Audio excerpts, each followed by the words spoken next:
Regardless of whether we will work as employees of a corporation or as free producers outside of them, we will increasingly be platform workers. Working in platformish organization requires a new behavior, as these new structures have certain rules. First, it is important that platforms in their original form usually work with meritocratic protocols. This means that you can participate and advance based on your performance only. Other categories like education, former experience, status, perhaps even gender, will become less important. It is the other participants of the platform or its stakeholders that will conduct the evaluation of your performance. There are protocols and rules in place that ensure that this process is implemented in fair ways, pretty much like the academic world conducting peer reviews of academic input.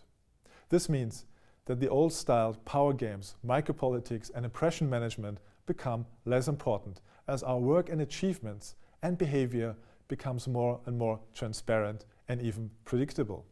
In addition, our behavior becomes more rational to ourselves and others, as big data will be used to guide our behavior in certain situations. The individual will increasingly turn into its own CEO, being responsible for education, training, identification and selection of platforms and assignments. Working on platforms will also contribute to the fragmentation of our biographies, however.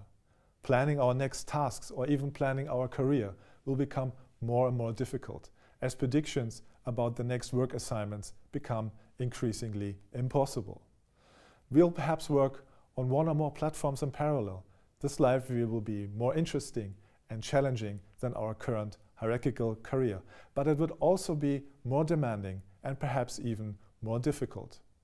To conduct such a life, we need a network of friends, supporters, like-minded people who can help us finding platforms and delivering the work we promised. Moreover, we need a different understanding of ourselves. In analogy to new organizations that cannot push its products and resources based on strict plans any longer, we need to try out different skills and motivations over time. There will be less time for reflecting our personalities, but more reason to act and to try. We will see action instead of planning. There will be more doing. There is not one concept of ourselves any longer, but different possible concepts based on a wide repertoire of skills and desires we possess.